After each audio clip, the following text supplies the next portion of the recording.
Policy and Finance. We're really thrilled to have these three distinguished alumni here, and also one of our former JRC students, Abiram Karuper, who is going to moderate. I just want to say thank you also to the Center for Policy Research on Energy and Environment for helping co-sponsor this panel. So without further ado, I'm going to hand it over to Abiram to introduce the speakers and start off the panel. Well, it's so great to see everybody here. We've been doing this now for, I guess, the last 5 years. This is my fifth. So we're super excited. Every year the turnout becomes bigger and bigger. Definitely because of the celebrity status of our three panelists here today. And I'm super excited because my personal background in the energy space, I've known these three individuals for many years. I've followed their work, so I'm super excited to hear their thoughts on all things energy, and we're going to leave some time open for the questions as well from you all. But for those of you who've been living under a rock and don't know who these people are, I'll give you a very, very glowing, brief bio about them, and then we'll get started. So the senator here is Ed Morse. Ed Morse is a special advisor at Hartree Partners. He's been there since early 2024. Before that, he built and headed the first commodities strategy team at Citibank, and he's also worked at Lehman Brothers and Credit Suisse. He started also headed up commodities analytics at LCM Commodities. In a prior life, he served in the Carter administration as a political appointee and was the first Deputy Assistant Secretary of State for Energy Policy, and served as the State Department's representative to the International Energy Agency. More importantly, he got his master's and PhD in international political economy from Princeton in 1969, and was a professor here for 6 years. So welcome, Ed. Next is Amy Myers-Jaffe, member of the grade class of 1980. Amy's the director of the Energy, Climate Justice, and Sustainability Lab at NYU's School of Professional Studies. She teaches courses on global climate finance, energy and climate justice, and clean technology, innovation, and business. She's the author of several books, including her most recent book, Energy's Digital Future, which was published in 2021 by Columbia University Press. And she's the co-chair of the Women in Energy Initiative at Columbia University and a non-resident senior fellow with the Policy Lab at Tufts. And then, last but not least, Helima Croft, member of the grade class of 2001. She's a managing director and head of global commodity strategy, Middle East, North Africa research at RBC. And she specializes in geopolitics and energy, leading a team of commodity strategists that cover energy, metals, and cross-commodity investor activity. She's a member of the National Petroleum Council, a group of individuals who advise and make recommendations to the Secretary of Energy with respect to any matter relating to oil and natural gas. Those of you who watch CNBC probably have seen her face quite a lot with regards to energy and oil markets specifically. And she's also a life member of the Council on Foreign Relations. So please join me in welcoming our distinguished panelists.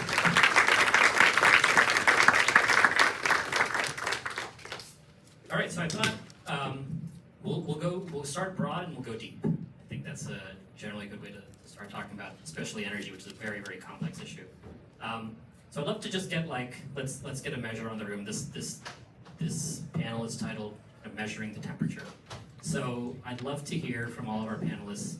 Give us your 60-second state of the world when it regards to energy. What's interesting to you right now? What do you think is on the top of your mind when people talk about energy? So maybe Amy, we'll start with you and work our way down. So I'm sort of focused on the energy transition. There's been a new debate recently in sort of the public sphere about whether there is an energy transition. There's this, I call it a meme because nobody cares, probably from the oil industry, maybe there are, that there is no such thing as an energy transition. We just add new energy sources. And people are still the idea is people are still using wood, so we never transition from anything. I say to that, well, listen, you could say there was never an industrial revolution at the turn of the century because, there are still countries that aren't fully industrialized. We don't say that. So my position is we're at an extremely transformative time in energy where not only we have a big push towards electrification, but that we have new technologies and new ways of doing things and new materials that are going to join together with artificial intelligence and really radically transform how we use, how we produce, and how we transport energy. So that's my focus. Great. Ed? Can you hear me? Oh, good. I'm going to hold it anyway because I can't figure out how to put it back on. It's a privilege for me to sit between Amy and Helima. We've known each other for a long time. I've worked with Helima together at Lehman Brothers. That was both of our first ventures in working at a financial institution. And I had the privilege of hiring Amy not quite 50 years ago. Don't date me. Uh, A long time. And When I was just out of Princeton, in fact. Yeah, and we had a incredible period of time from like 2010 through 2024, in which we reinforced each other's bad judgment about how oil markets work. Because during that period of time, we published 10 articles, all around the theme of OPEC is dead. And our last effort at it was in the fall of 2024. So, maybe we'll learn lessons about it one way or another. My brief remarks on energy is that this is a period of time in which the energy system of the world is undergoing dramatic change. That dramatic change is in sources of energy, uses of energy. One of the big changes, and Amy mentioned the word electricity, is that we have had, led by the industrial world, following up through China and some other emerging market countries, a period of time in which electricity demand per capita and per unit of GDP has been going down. And now we're in a period of time for the next 30, 40, 50 years, in which for every 1% increase in GDP, there's going to be a lot more than 1% increase in electricity demand. That is pretty transformational in and of itself, given what the sources of electricity might be. But the other thing, and Helima is kind of one of the world's most renowned specialists on this, is that the geopolitics of energy is undergoing truly dramatic transformation. It's happened relatively suddenly. We noticed it a lot with Russia-Ukraine, although there were some things that happened before that. I would just note that Russia, when it comes to commodities, was in the beginning of the Russia-Ukraine conflict, the number one, number two, or number three producer and exporter of over 20 commodities, ranging from oil and natural gas to relatively recherche things, not gold, which is one of them, but something called neon gas, which is also one of them. And the changes to supply lines globally as a result of the global reaction to the invasion of Ukraine has been distortionary and transformational. It's been accompanied by the reaction, starting in the Trump administration, but now being around the world, not just in the US, but Europe and other countries, of trying to avoid and undo the distortionary impact of China being the lowest cost producer, injected by government policy into a lot of things, also resulting in distortions to trade lines around the world and supply chains. So this is about as interesting a period of time, whether you're looking at it from the inherent transformations in energy, whether it's, as Amy pointed out, artificial intelligence and cloud computing, whether that's part of the computer revolution or part of the energy transition itself, or both, is an interesting question, but also geopolitics running the market. Helima, over to you. Thank you so much. Can you hear me? Can you take it off? Helima, you're always not. I'm always hard loud. to- Always loud. Thank you so much, first of all, for inviting us. It's so wonderful to be here with Ed and Amy, two incredible mentors and friends. And I think about the moment I left Princeton in 2001. We didn't mention this, but I really started my career at the CIA. I walked in the building on December 1, 2001. There was a huge emphasis on energy security, driven really by Vice President Cheney. I was part of a group looking at worldwide threats to oil disruption, oil supplies, because there was just a belief and a real concern about U.S. dependency on foreign oil. And I'll never forget getting a call at 3 o'clock in the morning asking me what was happening in Sao Tome, and I was like, I new analyst at the CIA, I was like, I don't even know where Sao Tome is on the map. And they were like, wrong answer, get to the office. I'm like, why do I care about Sao Tome?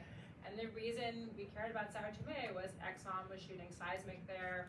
We were very focused on US energy security through multiple sources of supply. And so we needed this view that we were gonna need all the barrels. There's tremendous emphasis on non-Middle Eastern sources of supply, concerns about concentration risk. And so it was an exciting time to be at that intersection. And what I think is so interesting at this moment is we've had periods where we've had the shale revolution, where we could say, okay, maybe we're not gonna be so dependent on foreign oil. Or we've had the energy transition, and we're not gonna have to make those calls. We're not gonna have to call up Riyadh and ask for barrels. But what I think is so interesting is many of the same conversations that we were having 2001, 2002, 2003 about what should our relationship be with these suppliers of oil? Like, how much pressure do you put on them for democratization, human rights? How do you think about sanctions policy? A lot of those same conversations, regardless of the US resource endowment or what's happening on the energy transition, we still find ourselves in terms of foreign policy, making calls to Riyadh, putting pressure on OPEC. OPEC is not dead. We continually have to call them. And questions about, we think about, Ed mentioned, the war with a commodity superstore. Russia's not just an oil and gas producer, it's a commodity superstore. What did that mean when Russia invaded Ukraine? Why did we not sanction Russian energy? The major source of revenue, because of our concerns about the impact on this country. So what I think is so interesting is we haven't gotten away from these difficult conversations about what does it mean for US foreign policy, domestic policy, based on our concerns about keeping energy prices contained. Great. So I think that kind of leads into a broader question about oils. Let's start with oil. I worked in Houston before coming here, big oil town, very different from Princeton and the number of people who work in oil and gas. And one of the things that when I started 4 years ago, or 5 years ago now, nobody talked about peak oil at that point in time. After COVID, people started talking about peak oil, and oil demand is done. It's only going to be energy transition from here on out. And then the last couple months, it's been actually oil's here to stay. The energy, if you look at the stock market, one of the best performing indexes in the sectors is the energy sector. So I want to square what you, Helima, just said about kind of the importance of oil in the economy with something else that's been going on with regards to energy security. We've heard a lot of talk about let's be self-sufficient and that kind of thing, yet there's been moves politically with regards to LNG exporting policy or permitting for energy infrastructure. Maybe that's kind of like counteracting some of the points you just made. So I'd love to get everyone on the panel's thoughts about, I guess first, are we at peak oil? What does the oil sector's future look like in the next 10, 20, 30 years? Is there a future for them? And then the second piece is kind of evaluating some of the policy decisions that have been made with regards to the oil and gas sector. Let's stay away from energy transition at the moment. We'll just focus specifically on oil. We'll switch over to energy transition later. But just specifically kind of focusing on whether it's US policy, whether it's OPEC, evaluating some of those policies and how that might impact us as we think about our day-to-day exposure to the energy space. Ed, you start, peak oil. I'm happy to start. Yeah. And I'll try to be as brief and succinct as humanly possible. I would note that I probably am the first person ever to teach a course on energy at this university. I'm not sure how many courses are taught on it now, but certainly it was a kind of pioneering experience. And my degree is, I had a joint degree actually. One of my PhD dissertation advisors was an economist, and the other one was in the politics department. And my degree was on finance, and that's basically what I taught, politics and finance. And then there was a big disruption, about as big as a disruption could get, and you could not deal with energy if you're dealing with geopolitics in any manner. I was kind of lucky at the time in that one of my colleagues here in an office adjacent to mine was on leave from his institution. His name was Paul Volcker.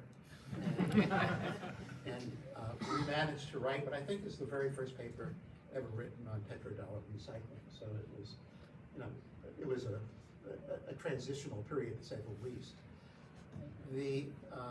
Getting back to your subject, though, and in terms of background, what I had learned about energy and the quadrupling of prices was that looking at research on a subject that I never looked at before, there was zero forecast of that impact, let alone the existence of an Arab oil embargo. And that led me to, in my orientation to energy, to think about not momentum in the past, but to think about discontinuity and disruption in the future. And that's what I think about in terms of your question. One of the most powerful changes that the world has seen, Helima mentioned, and that is the shale revolution in the U.S., a subject on which I've written a lot from the very beginning. Amy and I actually wrote on it together some 14 years ago when nobody thought about shale being as revolutionary as it turned out to be. At least we were right on that. We were right. But I just want to give you a sense of how revolutionary it is. We know from headlines in newspapers that the National Oceanographic and Atmospheric Administration is looking at a record hurricane season this summer. We have not had a bad hurricane season for a long time. This summer with a bad hurricane season will be unlike any hurricane season the world has ever seen. Because the last time we had a relatively large hurricane season, the U.S. was a pipsqueak producer of liquids. It produced order of magnitude between 6 and 7 million barrels a day. Today, the liquids production in the United States is between 22 and 23 million barrels a day, 13 plus million of which is oil, and then there are natural gas liquids, there are biofuels, there are refinery processing gains, there are things from hydrogen. You add these all up on the supply side, our production is equal to more than the combined production of Saudi Arabia and Russia. And if you look at the exports to the U.S., which is where the hurricane season really becomes interesting, the U.S. exports more oil than the production of both Saudi Arabia and Russia independently and alone. So the likelihood of a disruption of supply coming this summer will be mind-bogglingly large and will not be 1.8 million barrels a day, which was the largest big disruption we had in the past. It will be more like 4 or 5 million barrels a day. And that's equal to or larger than the total spare capacity of the world to replace whatever the lost U.S. oil would be. We also have a summer coming up politically where OPEC is meeting in a few days. Are they going to do anything about what they did a year ago, which was to, in the words of Halima's good friend, the energy minister of Saudi Arabia, who gave a lollipop to other countries, undertaking an independent or together with a bunch of other countries, voluntary reduction of production of 2.2 million barrels a day at the end of last June. What are they going to do this year? Are they going to do nothing? If they do nothing, what is their summer burn of crude oil going to be? Is it going to be last year's 1.5 million barrels a day for all of the Middle East? Is it going to be a lower number than that? I returned, actually it was yesterday morning from the Middle East, and I was in the UAE. I left from the UAE. The UAE has a law, which is you close buildings if the temperature gets above the Fahrenheit number of 120 degrees. And guess what? It has publicly never been above 120 degrees. So that buildings have never been closed, and people have never had to reduce the power generation usage that they have. Even though anybody who's been there from June, July, August, or September knows that 140 degrees Fahrenheit is not unusual. So summer burn is going to be here, along with a hurricane season, which means the risk is not one that warrants complacency. And yet, on a political side, we have a US government that has done as many anti-competitive things as you can think of. And one of the good anti-competitive things the US has done for security purposes, following a bad hurricane in the last decade, was to build a gasoline reserve for the northeast of the US. I was in New York in the summer of 2016. I was working there, living there, and I knew what 30 days of no gasoline meant in the Northeast. And here, the president decided to release all of the gasoline supply between Memorial Day and July 4th. Not thinking about a hurricane season, not thinking about what might happen. And no, all three of us have been engaged for one or another reason with the US government over longish periods of time. I'll just tell you that at least two, I think all three of us were involved with the Trump administration in how to get Russia and Saudi Arabia to stop looking for market share and to find ways to induce Russia and Saudi Arabia to come to peace with one another so that US energy prices could go up. And they had been negative in April of 2020. And that's, pretty anti-competitive behavior for US government. Two of us served on a committee convened by the US government, by the White House and the Treasury Department, on how to implement an oil price cap. That's another fairly anti-competitive issue. And that committee, by the way, was abandoned, although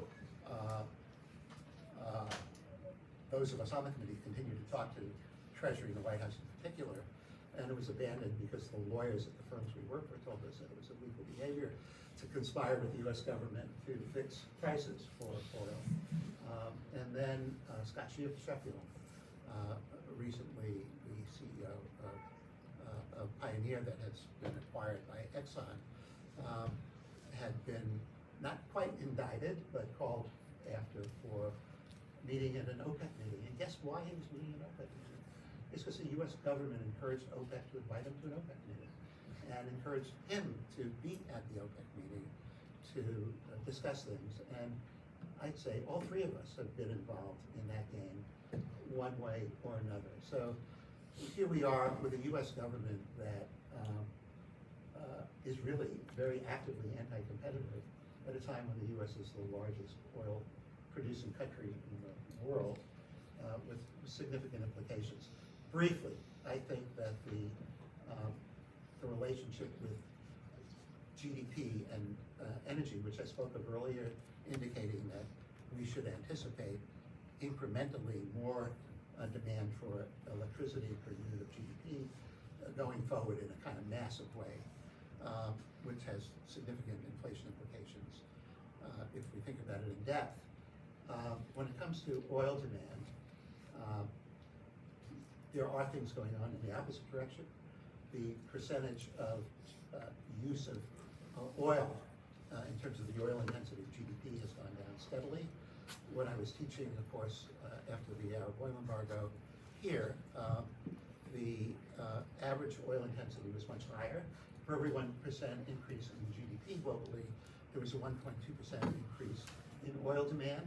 At the time of the Arab oil embargo, the world had about 35 million barrels a day of oil production, over 30% of which was for power gen. Less than 10 years later, 5% of oil demand was for power gen. The structure of oil demand can change remarkably rapidly, and I expect that transportation fuel will be going down toward zero as a incremental percent globally. It'll be negative in some countries, positive in others, but I suspect it'll be net zero or below sometime in the next 5 years.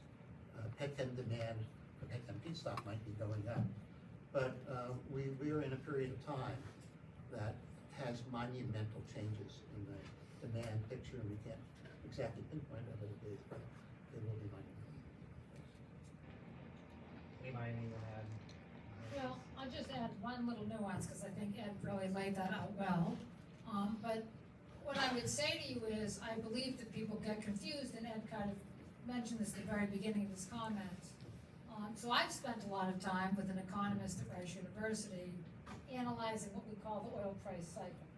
So all of you, well, some of you are maybe too young to remember this, but many of you who are my classmates and above know that there have been multiple times when oil prices went to high levels, and then 3 years later they went down to unbelievably low levels, and you're like, I don't understand what happened, right? And I worked for another Princeton alumni besides Ed, James Baker, and when I was working for him, I wrote a book on this so-called phenomenon of the cycle of oil prices, oil price shocks, and I kind of brought some new econometrics and other techniques that show that actually it's geopolitically driven and not just part of the economic cycle.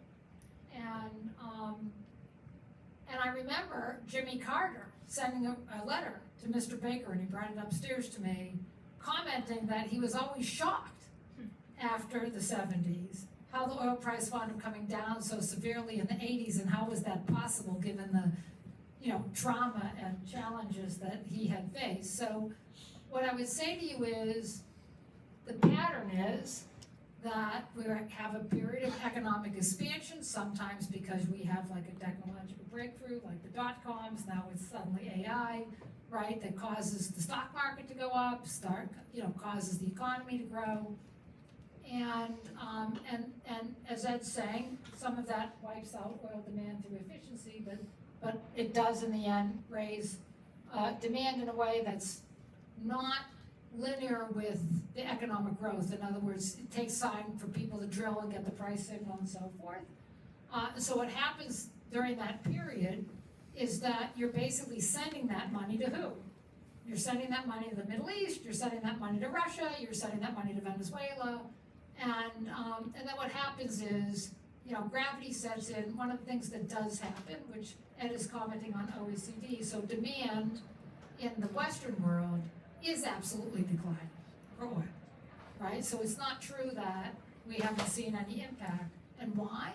Because when the price of oil goes up, guess what? If you're living in the United States and you can afford to, you might consider getting an electric vehicle. You certainly would change out your boiler system in your house, right? If you're getting to have an old infrastructure. And if you're a business, like say Amazon, you put in algorithms to figure out how to reduce your vehicle miles traveled through changing where you put your distribution centers and then computerizing what everybody's buying so that you don't have to travel very long distances with the goods, right? So the bottom line is, what all that means is every time the price of oil goes up, some element of oil demand, like burning oil for electricity in the United States, disappears.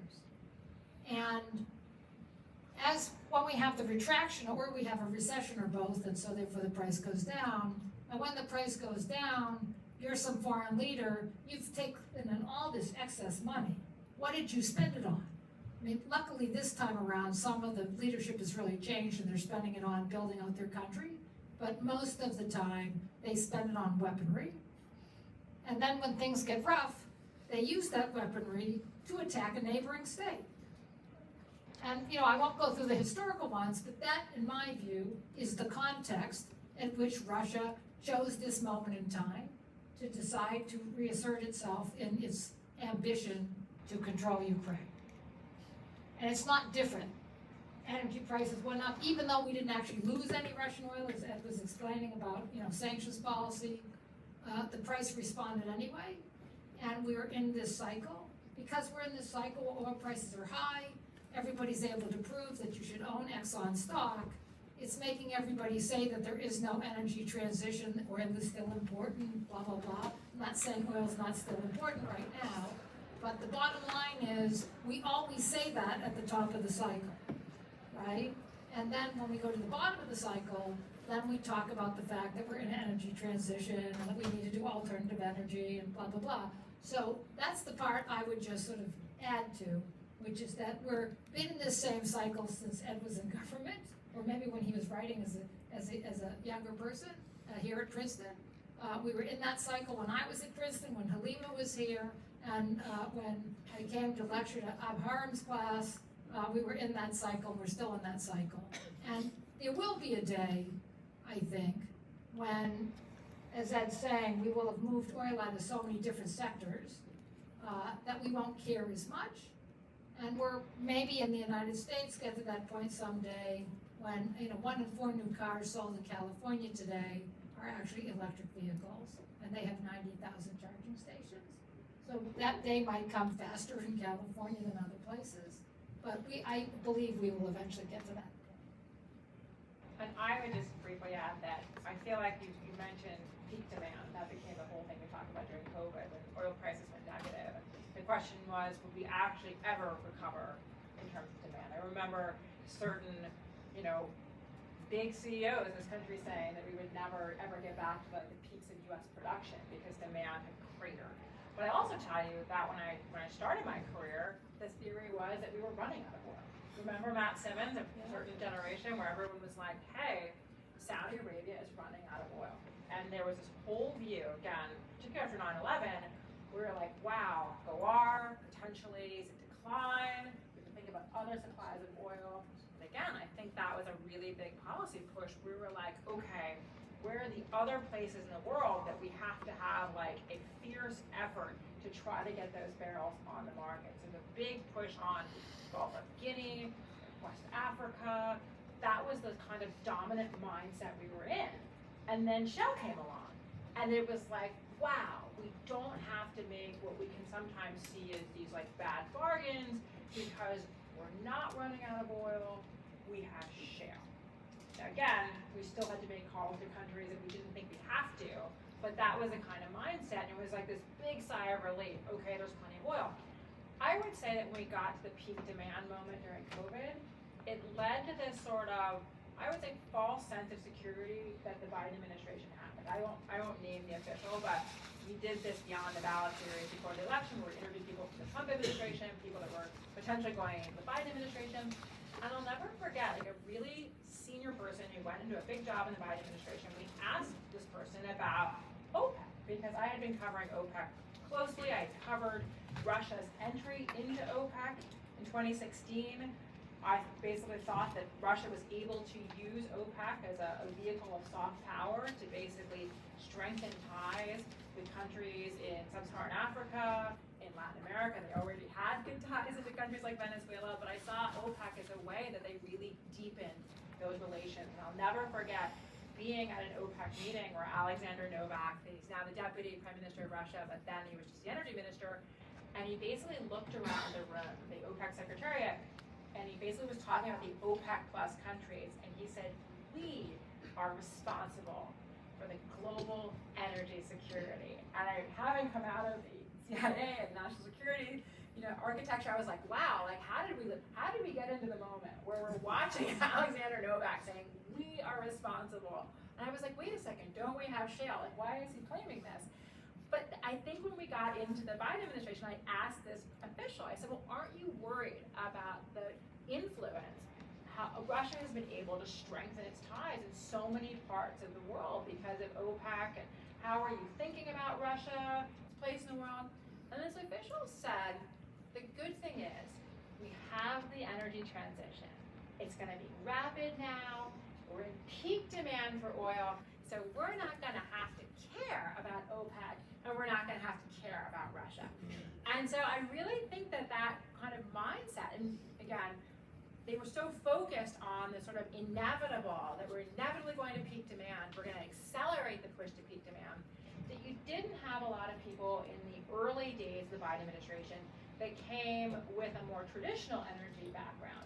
And so I do, again, think that there was a bit of a distortionary impact in terms of policy, because all of a sudden, when you started having prices increase, it was a big question about, like, what do you do?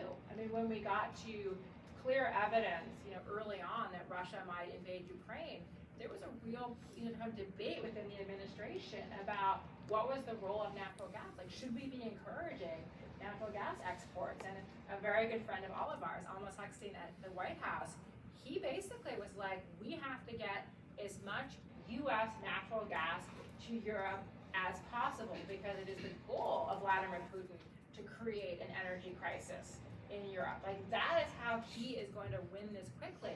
But it was not an uncontested view in the administration. And so again, I think that obviously we are having a changing energy demand picture globally, but we should be wary of calling these things too soon, because again, we called peak oil and we called peak demand. We were kind of, in both cases, we were too quick to say it was like, that was the story. It was gonna be a linear trajectory. And let me add this one point, that you anticipate something and it causes you to take a policy too soon, which is what Helima is saying. But you could look at it on a flip side. If you're Vladimir Putin and you see that Europe's putting in deep offshore wind and they're putting in all these different things, Norway's gone to electric cars, and you're anticipating that your petroweapon, however you view your petroweapon, is gonna fade over time. You have a limited window where you could use that weapon again and have it be really truly effective. And you make a bunch of declarations about your revisionist view of European history, right? And you have this window.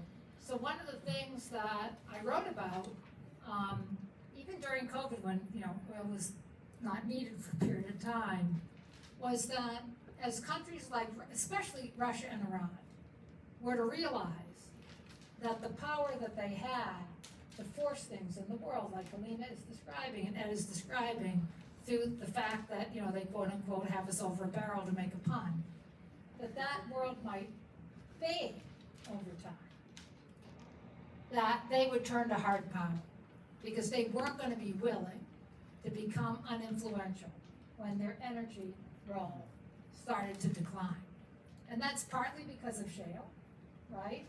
And partly because of LNG exports from the United States, but also because of these other technologies that were coming and being adopted in China.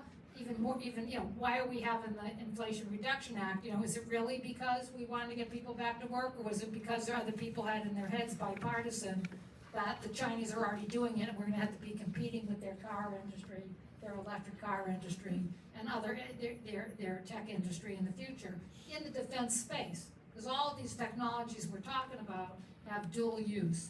Drones can be taking you from rooftop to rooftop to ease a commute if you're wealthy, right? But they're also being used now in hybrid war, all these different things, automated vehicles. We're talking about, whether your car prevents you from having a car accident or whether you really can take your hand off the steering wheel in a Tesla, right? But do you know who started that project?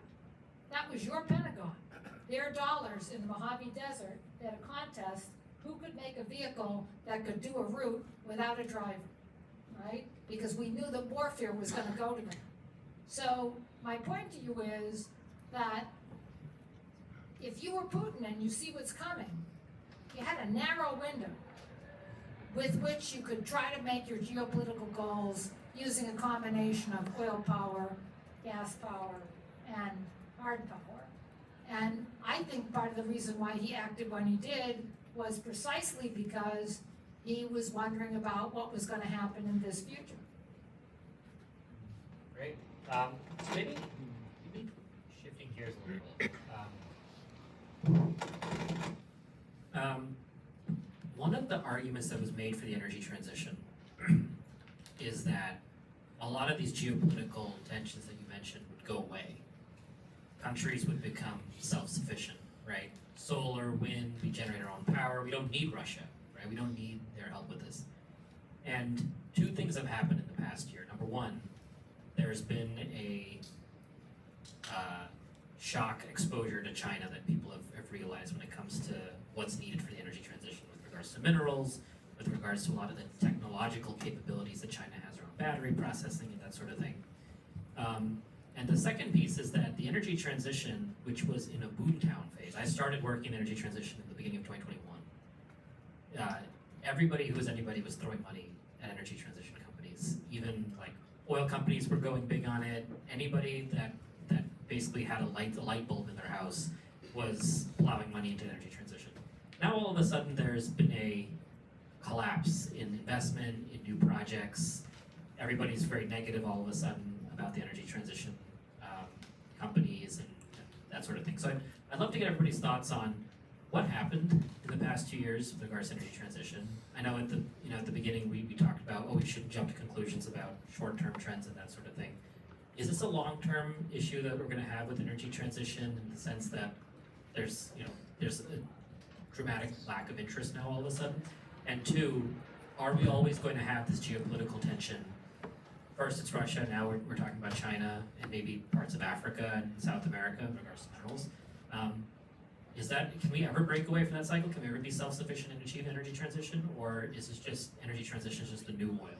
There's always going to be something, there's always going to be some outside power that's going to have some influence over the US. So two big meaty questions. Pick whichever one you want. Or neither, and tell me that I'm a stupid.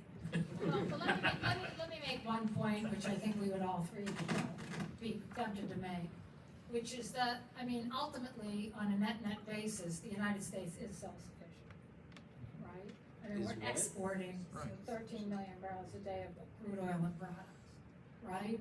But the point is, unless we close the border, and you're gonna hear a lot of people, if what Ed says is true, we have a bad hurricane season, absolutely, it's gonna be in the news. And people are gonna say, we have to stop exporting crude oil. And to which I say, listen, if you don't have a ban on exports of gasoline, then it doesn't matter. Because the second you have international trade in a product, as we all know, then you're affected by the global price. And so the United States is affected by the global price.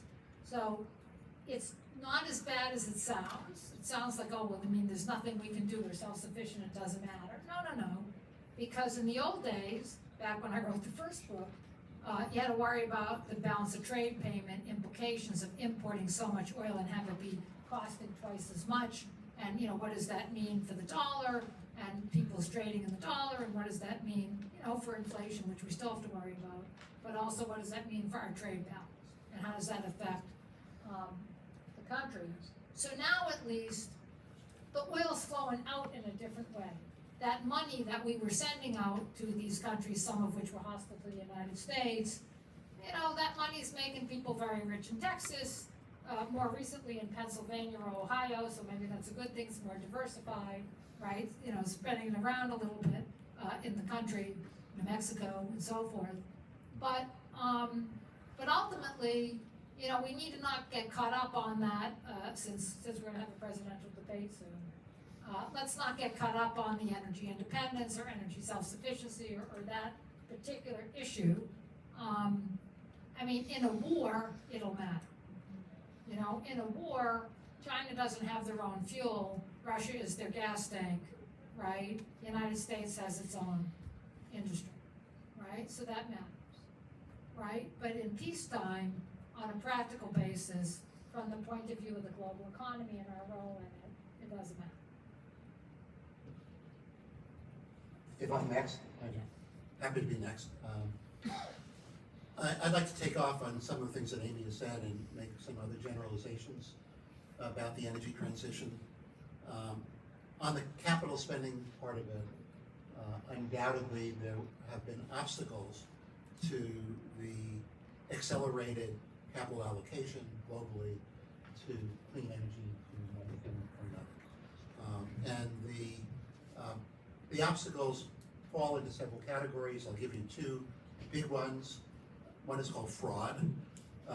We have credit arrangements on carbon reduction, and there's been a lot of what we call greenwashing in that business. And it turned out that a lot of the underlying credits had nothing verifiable about them, and they were fraudulent.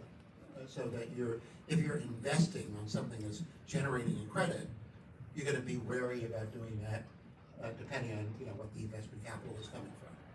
Then there were some countries in the world, and I think Saudi Arabia is the perfect example of it, where the government decided that it had to look to the future, and the future was not in being the world's largest oil-producing country. The future was to develop a new infrastructure basis for the economy that would allow it to prosper and not be dependent on oil or fossil fuel generated revenues. And it had a capacity to marshal a lot of capital. And the capital that was marshaled was in a way wantonly spent. There were cost overruns because you can't anticipate what it's going to take to actually complete the kind of project that you plan, particularly when there's new technology involved. And let's say the cost overruns were high. Let's say they were 100%, which is more or less where they were. So you kind of get burned when you're spending twice as much and getting half as much of the result as you want. So there are obstacles in capital allocation.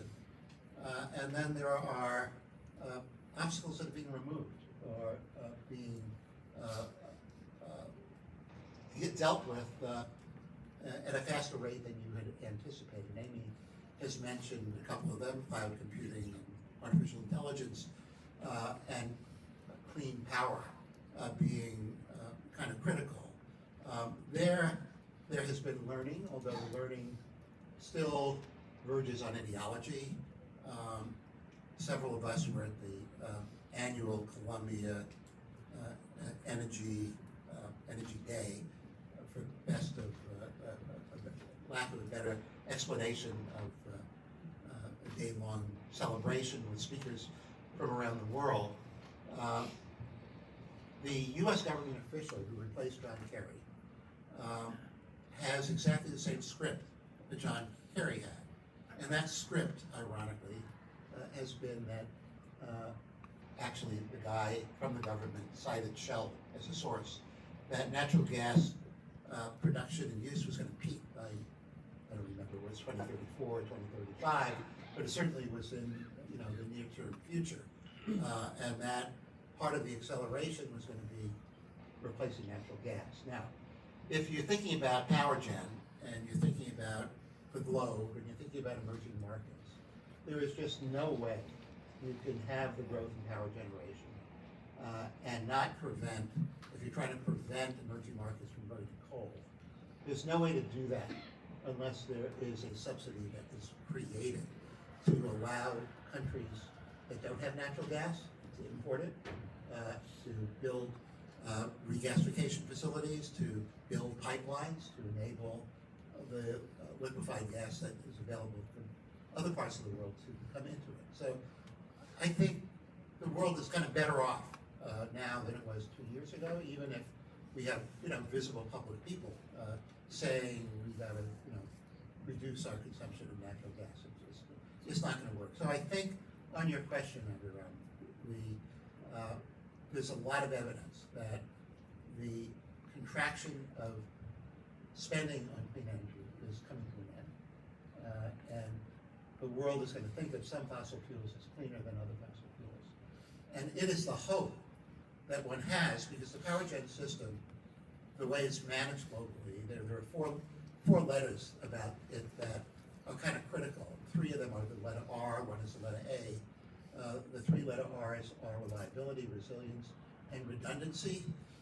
It's a problem that has affected ERCOT, the Energy Reliability Commission of Texas, which has been highly unreliable by relying too much on wind and too much on solar and not enough on other fuels that are needed when you run out of wind or you run out of sun and you have too many rainy days. So, I think the regulatory environment is going to have to change. Amy has written a lot on the global, international, bilateral and beyond energy system and how to regulate it.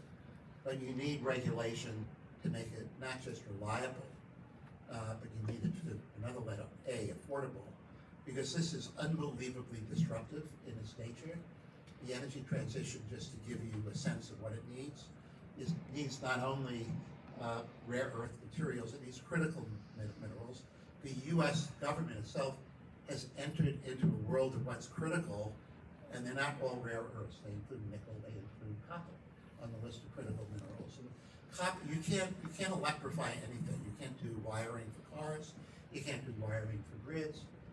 You can't, in short, build out electricity without copper and aluminum. And the world probably doesn't have enough supply of it. And it's going to be incredibly inflationary, and it's going to affect the affordability of the energy transition. So there's a lot that's going to be at work. But I think on the spending side, we're gonna get, the world is gonna get the capital allocation right, with the right incentives, and with the obstacles to that capital spend being removed. And I will pick up quickly on a point that Ed made, and actually one of your questions as well. So I was struck by, you talk about the issue of affordability in the developing world. Some of us were at COP28, and you really do see a stark debate with developing nations, particularly in sub-Saharan Africa, about energy access and affordability. And it really, I felt, came to a head at this COP28, where you had a number of developing nations saying, we are using biomass to heat our homes, like we can't go solar immediately. We want to be able to use what is a reliable, relatively inexpensive source of power. You told us we can't use coal, but like we would like to use natural gas. And just to watch that debate sort of play out quite emotionally at COP28 and in many of these forums where developing nations like we're not responsible, particularly sub-Saharan Africa, for the global emissions problem. We are such a small contributor to the global emissions problem, and yet we're being told that we have to basically forego the type of energy sources that the West and parts of Asia use to build a middle class. It becomes a very, very emotional debate. And so I think that is something that is not going away, and we would just be very mindful of the way many parts of the world view this debate over energy, essentially saying, like, you developed, and now you want us to basically stay several rungs down the ladder. So that's just something that won't go away. When it comes to the issue of critical minerals, you're absolutely right. I think this is increasingly, if you think about the U.S.-China relationship, this issue of, they call it the OPEC of one when it comes to renewable supply chains, with China. And you can see the U.S. policy now, almost a bit of a scramble for Africa. You think about the big effort the United States has made in Angola, a country that we were on the other side of during the Cold War. You now have a big U.S. push in Angola to do this massive infrastructure project, the Libido Corridor. And in many respects, it's the U.S. almost trying to counter Chinese influence in Africa as we think about the energy transition and the need to develop sort of alternative sources of the raw materials that we will need. And the thing I would also say, though, is that many of the issues that we had around oil production in developing countries, like I covered Nigeria, one of the first countries I covered, was there when we were having a number of protests in the Niger Delta after the Ken Saro-Wiwa execution, and real questions about corruption around oil, questions about, how do you have a better system for transparency in terms of dealing with environmental impact. A lot of those issues can reemerge when we think about critical minerals as well. We think about a country like the Democratic Republic of Congo. That was actually one of the first countries I went to when I finished Princeton at the agency. And I went there because it was the world's worst war at the time. 5 million people had died in that war in the Democratic Republic of Congo. Most people didn't know that 5 million people died in that war. It was the World War of Africa, where multiple African nations poured in armies in order to try to access the diamonds, all of the conflict minerals that were fueling that crisis. And I remember I had a professor at Princeton, Fred Hitz, who convinced me to go to the agency. And I remember calling him from Kinshasa, being like, why did you send me here? I'm not sure this was for me. But I remember leaving the DRC, and it was again, my first place they sent me, and just seeing all those child soldier armies and seeing what was driving this conflict that many people in the world just didn't know about and didn't care about. And it was such a depressing situation. And now I think about the questions around DRC and its cobalt endowment, and trying to ensure that we have a better outcome for a country like DRC. Issues about who is mining it? What are the practices for child labor? How are we thinking about environmental impact of the cobalt mining? I was at the Abu Dhabi Sustainability Week a couple of years ago, and I found myself in a little bit of confrontation with one of the panelists because I was raising the issues about, I think we have an imperative to learn from what happened with the hydrocarbon sector in sub-Saharan Africa and other parts of the world in terms of putting in place an infrastructure to prevent some of the worst of these abuses in terms of poor governance and labor standards. And he literally turned to me and was like, you're trying to slow down the energy transition. I don't really care about what happens in the DRC. And I was like, wow, like from a humanitarian perspective, it's not saying that we should not push forward with the energy transition and we're gonna need this critical resource. But we also, I think, owe it to these countries to think about like what are the practices that ensure that that resource and the gains from that resource actually are, able to be able to really have a development dividend. So let me just pick up on 2 points, because we're kind of getting close to time, but absolutely, Helima. And you asked about, investments, like where's the money gonna go, is it gonna recover? So, everybody probably ignores some of the things they say, but, Exxon recently came out with having done an evaluation of where they're gonna put their money on the energy transition, and they picked carbon materials. So that sounds like, what do they mean by that? I'm sure most people didn't know what they mean by that. But given what Helima is saying, and Ed, really where the innovation is coming now is looking about what you can do in the laboratory to create new materials. And the new buzzword in energy transition, let me make sure I get it right, is reconductoring. What do we do with reconductoring? With reconductoring, since one of the things that slowed down the energy transition here in the United States, even with the US government giving out so much money, is that you can't permit a new transmission line, you can't build a new transmission line, you can't get, there's a queue with the utilities and the regulators to get your new project approved. So what can you do? You can take the steel and copper wires that currently exist, and you can recase them using lighter materials, some of which are synthetics and some of which are partly aluminum, right? And you can make it so that you can transmit 30 to 60% more electricity over that same exact wire. And you can also make it more resilient, as saying, is priority. So, how many times do you hear that there was ice or something or heat and it sagged the wire and that caused a problem? So you can solve that problem with new materials. You can build a battery for a vehicle or for stationary use that doesn't use cobalt at all, which some of the car makers are saying they're moving to, right? You can create synthetic materials. And that is a big, hot place now in clean energy development. And so what I would say to you, because I like to always leave everybody on a more optimistic note, though I'm not saying we're ending the panel, but just giving you something to go home with that you can really hold on to, right, is that if you really study technology, part of the reason Ed and I have been wrong is, partly technology, but, on OPEC, but the bottom line is, the OPEC guys, when I first came into writing about oil, everybody pulled me aside, and they explained to me that they didn't have to worry about anything when the price of oil collapsed in the 80s.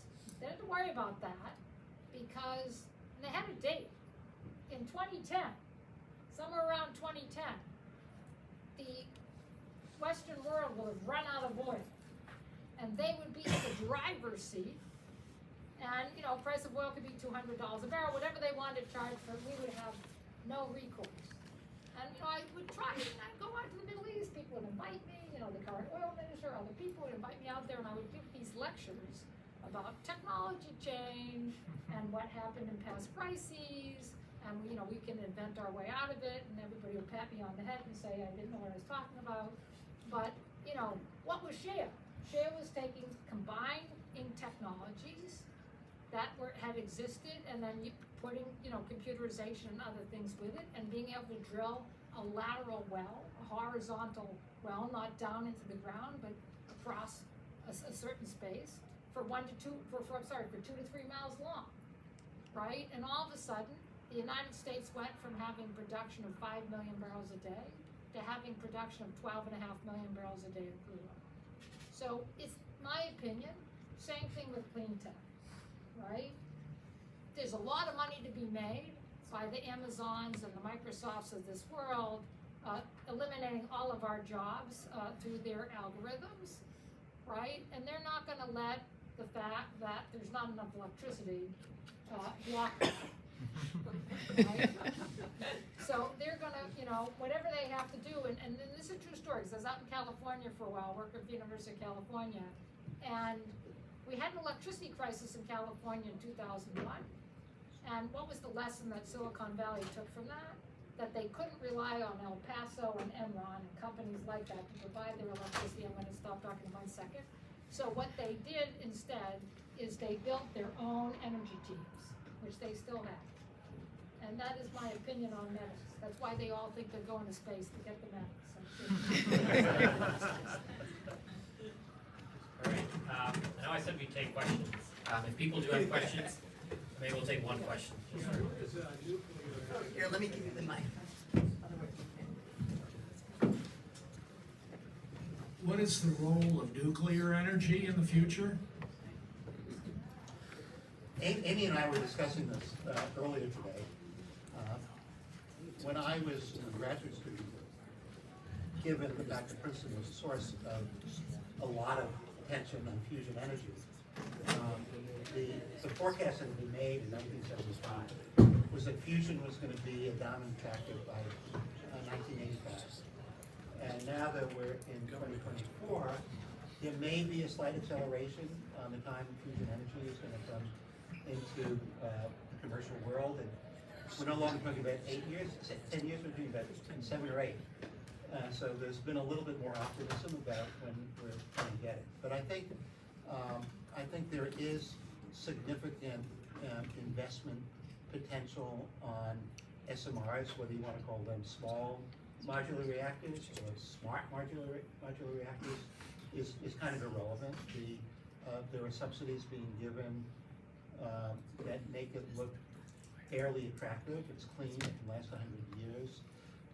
And then there's been a revival of nuclear as well. So we have, in the US, areas of the country that have been effectively deindustrialized, large parts of Ohio, large parts of Pennsylvania, with a significant amount of non-closed nuclear power.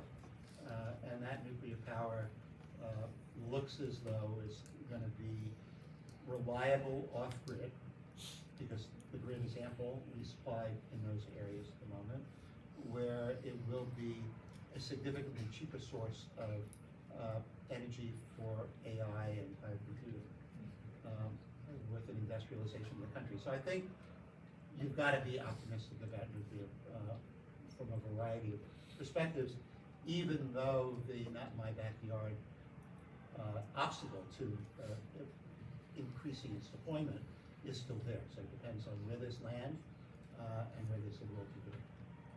All right, so on that note, I think we give our panelists a round of applause. Thank you all very much.